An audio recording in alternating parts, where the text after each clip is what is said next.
آ جائے وہ ترمذی پڑھ لے۔ احادیث کی کتابیں ہے کیا؟ ذرا غور کے ساتھ دیکھو کہ احادیث کی کتابوں کے اندر کیا ہے۔ یہی بات ہے نا کہ اللہ کے نبی صلی اللہ علیہ وسلم مسکرایا کیسے کرتے تھے، اللہ کے نبی صلی اللہ علیہ وسلم اپنے گھر کے اندر زندگی کیسے گزارا کرتے تھے۔ احادیث مبارکہ کے اندر یہی ہے کہ اللہ کے نبی کا اپنے ساتھیوں کے ساتھ برتاؤ کیا تھا۔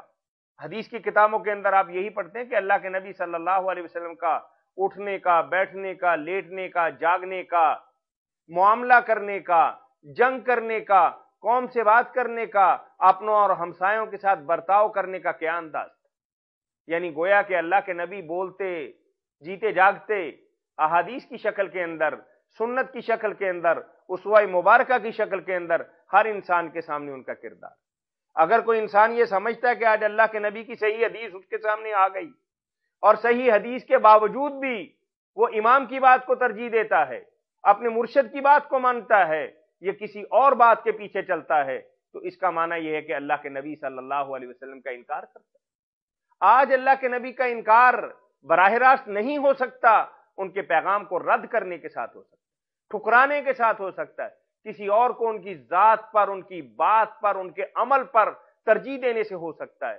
تو جس طریقے سے اس دور کے اندر کوئی بندہ اللہ کے نبی صلی اللہ علیہ وسلم کا انکار کرے تو کافر ہو جاتا ہے، آج کے دور کے اندر اگر کوئی آدمی صحیح حدیث آنے کے بعد اللہ کے نبی صلی اللہ علیہ وسلم کی بات کی بجائے کسی اور کی بات کو آگے کرتا ہے، کسی اور کی ذات کو پیش نظر رکھتا ہے، اللہ کے نبی صلی اللہ علیہ وسلم کی اسوہ مبارکہ کے بعد کسی اور کی ہستی کو قابل عمل اور قابل حجت تسلیم کرتا ہے، تو اس کا معنی یہ ہے کہ وہ انکار کرنے والا ہے، کفر ہو گیا اور دائرہ اسلام سے نکل گیا۔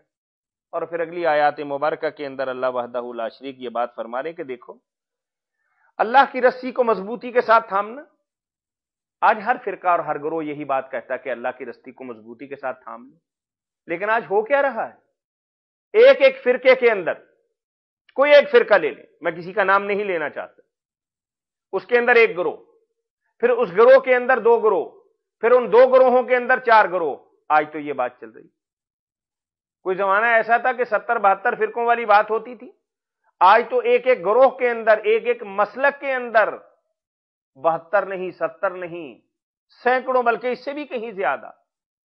آج تو بس ایک ہی طریقہ ہے، جہاں مفادات اکٹھے ہو گئے ایک جماعت بن گئی، اور جب تک مفادات حاصل ہوتے رہے کسی نہ کسی حد تک، بے شک برائے نام ہی صحیح، وہ اتحاد برقرار رہا۔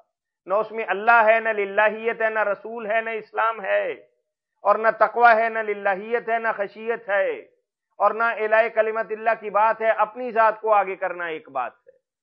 اللہ کے نبی صلی اللہ علیہ وسلم نے فرمایا کہ دیکھو اکٹھے رہو گے تو کامیاب ہو جاؤ گے۔ حضرت عبداللہ بن مسعود رضی اللہ تعالیٰ عنہ فرماتے کہ حبل اللہ کا معنی کیا ہے کہ اللہ کی وہ رسی جو آسمان سے زمین تک پھیلی ہوئی ہے، اور وہ کیا ہے؟ وہ قرآن۔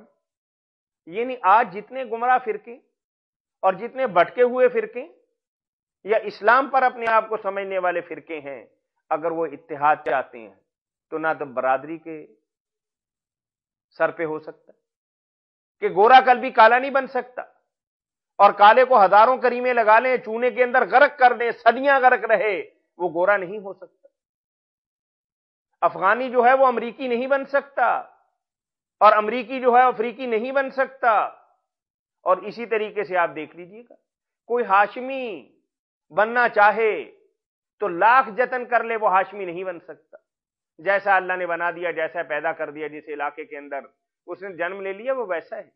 ہاں ایک بات اسے ایک لڑی کے اندر پرو سکتی، اگر کوئی آدمی لا الہ الا اللہ محمد رسول اللہ کہتا ہے اور قرآن کو اپنا ہادی اور رہنما اور دستور حیات تسلیم کر سکتا، اور وہ کالا ہو، حبشی ہو، غیر عربی ہو، وہ عربی کی طرح ہے، ہاشمی کی طرح ہے، امریکی کی طرح ہے، اور یورپین کی طرح، لیکن ایک وحدت اس کے اندر آ گئی کہ ایک کلمے کی بنیاد پر وہ اکٹھا ہو سکتا ہے۔ اب میں امریکی نہیں بن سکتا، امریکی پاکستانی نہیں بن سکتا، ہماری وحدت کبھی نہیں ہو سکتی۔ میں اس کی طرح گورا نہیں ہو سکتا، وہ میرے طرح گندمی رنگ اختیار نہیں کر سکتا، لیکن میں اور وہ اگر ایک بات پر متفق ہو جائیں کہ ہمارا رب ایک ہے، ہماری کتاب ایک ہے، ہمارا پیغمبر ایک ہے، اس بات پر ہمارا اتفاق ہو سکتا ہے، اور اس بات کے بعد ہمارے مفادات ایک ہوں گے۔ اسلام نے بتا دیا کہ لا فضل لعربی علی عجمی ولا لابیض علی اسود الا بالتقوی۔ اب وہ مجھ سے افضل نہیں ہے، ہاں اگر وہ تقوی کے اندر، للہیت کے اندر، عبادت کے اندر، تقوی کے اندر، طہارت کے اندر، اللہ کے دین کی سربلندی کے لیے جد و جہد کے اندر مجھ سے آ گیا تو یقیناً مجھ سے افضل۔ لیکن اگر وہ اللہ کے راستے کے اندر روڑے اٹکاتا ہے تو میرے ساتھ تو اس کا کوئی تعلق نہیں، خواہ میرا سگا بھائی ہو۔ اور آپ جانتے ہیں کہ جنگ بدر کے موقع پر اسلام نے یہ تمام رشتے اور ناطے اور تعلق مٹا کے رکھ دیے۔ اب کیا تھا؟ بھائی بھائی کے سامنے ہے، چچا اور بھتیجا آمنے سامنے ہے، باپ بیٹا آمنے سامنے ہے۔ یہ کس لیے تھا؟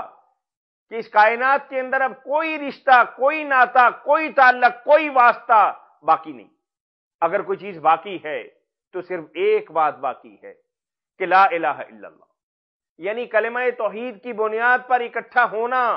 آج کے اندر بھی ایسا ہو سکتا ہے، لیکن اگر ہم گروہوں کے اندر بٹے رہے تو کتنی صدیاں ہو گئیں کہ ہم سر جھکائے، ذلیل و خوار ہو کر، راندہ درگاہ ہو کر، اور ایک چونٹی سے بھی حقیر زندگی گزار رہے، اور یہ ہماری زندگی ایسے ہی گزرتی رہے گی جب تک ہم نے اللہ کی رسی کو مضبوطی کے ساتھ نہیں پکڑا، اپنے علاقائی تعصبات کو نہ بلایا، اپنے رنگ، نسل، تعلق، برادری، تمام رشتوں اور ناتوں کو اپنے قدموں تلے نہ رونجا۔ صرف ایک رشتہ، انما المؤمنون اخوہ، اخوان نہیں کہا۔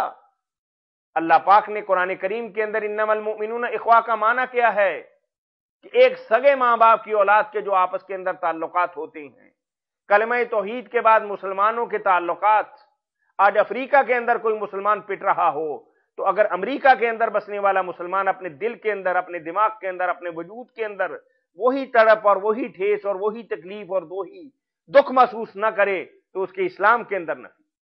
مثل المؤمنین فی توادہم وتراحمہم کمثل الجسد الواحد اذ اشتکا منہ جسد تداعی لہ سائر الجسد بالسہر والحمى۔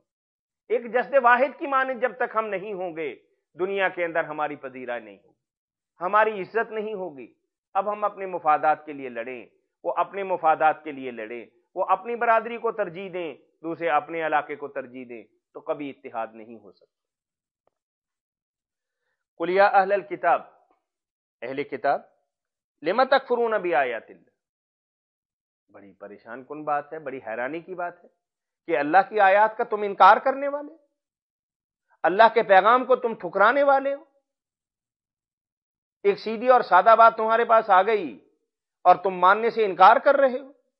واللہ شہید علی ما تعملون، جان لو یہ تمہیں بتلایا جا رہا ہے کہ اللہ ہر بات پہ گواہ ہے اور اللہ جاننے والا ہے۔ قل یا اہل الکتاب لم تصدون عن سبیل اللہ، پھر وہی انداز۔ شرم آتی ہے تمہیں؟ ہوش کے ناخن لینا چاہتے ہو؟ ڈانٹ پلائی جا رہی ہے۔ نہایت غصے کے عالم میں اللہ فرمانے کے لم تصدون، تم کون ہوتے ہو اللہ کے راستے سے لوگوں کو روکنے والے؟ من آمن، جو ایمان لیا، تبغونہا عوجا، اور تم ٹیڑھے پن کے متلاشی ہو، تم گمراہی کے طلبگار ہو۔ وانتم شہداء، ایک تو انجانے کے اندر کوئی غلطی ہو جاتی ہے اور تم تو جان بوجھ کے یہ زیادتیاں کر رہے ہو۔ وما اللہ بغافل عما تعملون، اللہ بے خبر نہیں ہے، غافل نہیں ہے۔ تمہارے پیر و مرشد غافل ہو سکتے ہیں، تمہارے چاہنے والے یا جنہیں تم چاہتے ہو وہ غافل ہو سکتے ہیں، اللہ تو لا تأخذوہ سنۃ ولا نوم، وہ غافل نہیں ہے۔ یا ایھا الذین آمنوا، ایمان والو، ان تطیعوا فریقا من الذین اوتوا الکتاب، یہ اہل کتاب کی اگر تم بات مانو گے نا، یہ اب نام کے اہل کتاب، حقیقت کے اہل کتاب نہیں ہے۔ اگر اہل کتاب ہوتے تو یقیناً اللہ پر ایمان لاتے، اللہ کے پیغام اور حکم کو مانتے، اور اپنے نبیوں کی بات کو اور اپنی دینی کتابوں کو بات کو مانتے ہوئے نبی آخر الزمان صلی اللہ علیہ وسلم پر ایمان لاتے۔ یہ نہیں لا رہے۔ اب یہ برائے نام اہل کتاب ہیں، چونکہ یہ اہل کتاب تھے، اب اہل کتاب نہیں ہیں۔ آپ دیکھیے کہ قرآن کریم کے اندر اہل کتاب کے ساتھ معاملہ اور مشرکین کے ساتھ معاملہ الگ کیا گیا. حالانکہ اہل کتاب مکے والوں سے زیادہ مشرک تھے، لیکن چونکہ ان کی بیس اور ان کی اصل جو تھی وہ ایک توحید پر مبنی تھی. اللہ وحدہ لا شریک نے اسی بات کو بتایا ہے کہ یہ کبھی اہل کتاب تھے، کبھی کتاب کو ماننے والے اور اس پر عمل کرنے والے اور اس کے مطابق زندگی گزارنے والے تھے، جبکہ آج ایسا نہیں ہے. تم ان کی بات نہ ماننا. یردوکم بعد ایمانکم کافرین، یہ تمہیں ایمان سے پھیر دیں گے، تمہیں کافر کر دیں گے، گمراہ کر دیں گے، راستے سے ہٹکا دیں گے. وَكَيْفَ تَكْفُرُونَ وَأَنْتُمْ تُتْلَىٰ عَلَيْكُمْ آيَاتُ اللَّهِ، اور پھر تمہیں ان کی بات ماننے کی ضرورت کیا ہے؟ تم کنگلے اور فقیر ہو؟ کیا تمہارے گھر کے اندر لال و جوہر اور گواہر اور یاقوت اور موتی اور ہیرے نہیں ہیں؟ سن لو. وَكَيْفَ تَكْفُرُونَ وَأَنْتُمْ تُتْلَىٰ عَلَيْكُمْ آيَاتُ اللَّهِ، تم پر اللہ کی کتاب پڑھی جاتی ہے، اللہ کی نشانیاں پڑھی جاتی ہیں، اللہ کی کتاب تمہارے گھر کے اندر تلاوت کی جاتی ہے، یعنی کہ تم اللہ کی بات کو اور اللہ کے پیغام کو اور اللہ کے حکم کو جانتے ہو. وَفِيكُمْ رَسُولُهُ، اور پیغمبر علیہ الصلوۃ والسلام تو ابھی تمہارے درمیان موجود ہیں. جہاں رہنمائی ضرورت ہوگی اللہ کے نبی تمہاری رہنمائی کریں گے. جہاں تم کچھ پوچھنا ہوگا تو کیا اللہ کے نبی صلی اللہ علیہ وسلم تمہیں نہیں بتلائیں گے؟ جہاں تم راستے سے بھٹک گئے تو کیا اللہ کے نبی صلی اللہ علیہ وسلم تمہاری رہنمائی نہیں کریں گے؟ لیکن آج چونکہ اللہ کے نبی نہیں ہے، فیکم رسولہ کو سے مراد یہ نہیں کہ وہ حاضر ناظر ہیں، آج بھی اس کائنات کے اندر موجود ہیں، ایسا نہیں ہے. اور ایسا تصور یکسر اسلام کے خلاف ہے. یعنی اس کا معنی یہ ہے کہ اللہ کے نبی صلی اللہ علیہ وسلم کی تعلیمات احادیث کی شکل کے اندر، سنت کی شکل کے اندر، جیسا کہ ہم نے ابتدائی کلام کے اندر عرض کیا تھا کہ اللہ کے نبی صلی اللہ علیہ وسلم اپنی تعلیمات کے ساتھ اپنے وجود کی طرح آج بھی ہمارے درمیان موجود ہے. کوئی ایک معاملہ دیکھ لیجیے کہ جہاں آپ کو دین اسلام کی روشنی کے اندر اللہ کے نبی صلی اللہ علیہ وسلم کا کوئی دستور اور کوئی نظام اور کوئی طریقہ چاہیے تو آپ کتابیں کھنگال لیجیے، کہیں نہ کہیں سے آپ کو کوئی سرا مل جائے گا اور واضح نشانی آپ کے سامنے آ جائے گی، اور اللہ اس ذریعے سے آپ کی نجات کا اور آپ کی رہنمائی کا اور آپ کی اللہ کے ساتھ قربت کا کوئی نہ کوئی طریقہ اور ذریعہ اللہ کے نبی صلی اللہ علیہ وسلم کے عمل کے ذریعے آپ کو بتلا دے. وَمَن يَعْتَصِم بِاللَّهِ، اور جو اللہ کو مضبوطی کے ساتھ تھام لے، اللہ کو پکڑ لے، اللہ کے دامن کے ساتھ وابستہ ہو جائے، فَقَدْ هُدِيَ إِلَىٰ صِرَاطٍ مُسْتَقِيمٍ، وہ صراط مستقیم پر آ گیا. یا ایھا الذین آمنوا اتقوا اللہ، اے ایمان والو اللہ سے ڈرو، حق تقاتہ، ایسے نہیں کہ کوئی بات مان لی کو چھوڑ دی، زندگی کے کچھ معاملات کے اندر عبادات اللہ کے حکم کے مطابق کر لی، دکانداری جیسے من کے اندر آیا کر لی، یہ جیسے بازار کا اصول ہے ویسے کر لی، شادی بیاہ کے معاملات کے اندر اللہ کی بات ماننے کی ضرورت نہ محسوس کی، رشتے ناطے کرتے وقت اللہ اور اس کی رضا کو ملحوظ خاطر نہ رکھا، تو ایسا اسلام اللہ کو پسند نہیں.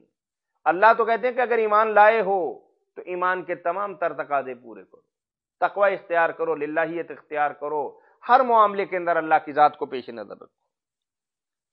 وَلَا تَمُوتُنَّ إِلَّا وَأَنْتُمْ مُسْلِمُونَ، اس وقت تک مرنا نہ جب تک مسلمان نہ ہو جاؤ. یعنی مرنا کیا انسان کے اپنے بس کے اندر ہے؟ اللہ اس کا معنی یہ ہے کہ عمل کرتے رہو، عمل کرتے رہو، اچھائی کرتے رہو، نیکی کرتے رہو، خیر خواہی کرتے رہو، اللہ کے دین کی آبیاری کرتے رہو اور اس پر گامزن بھی رہو. اگر ایسا کرو گے تو جب بھی تمہاری موت آئے گی یقیناً تمہیں اسلام پر لکھا جائے گا. وَاعْتَصِمُوا بِحَبْلِ اللَّهِ جَمِيعًا وَلَا تَفَرَّقُوا. ایک جنگ ہوئی تھی اور بہت بڑی جنگ، جنگ بیاس، 100 برس سے زیادہ رہی، اوس اور خزرج کے درمیان، بڑا دردناک واقعہ. کل اس پہ کچھ انشاءاللہ روشنی ڈالیں گے. اب ہوا کیا؟ انشاءاللہ اس آیت مبارکہ اور اس کے متعلق نبی کریم صلی اللہ علیہ وسلم کی دعوت کے حوالے سے کچھ گفتگو انشاءاللہ، چونکہ اوس اور خزرج ایک بیک گراؤنڈ ہے کہ جن کو اللہ وحدہ لا شریک نے یہ شرف بخشا کہ اسلام کو اپنے خون سے اور اپنی بہترین صلاحیتوں سے آبیار کریں. ان کا ذکر خیر بھی آئے گا اور اس پر مفصل بحث بھی انشاءاللہ کل کے لیکچر کے اندر آئے گی. اس دعا کے ساتھ کہ اللہ تعالی ہماری زندگی مبارک کرے اور قرآن کے مطابق ہمیں زندگی بسر کرنے کی توفیق عنایت فرمائے. وآخر دعوانا ان الحمد للہ رب العالمین.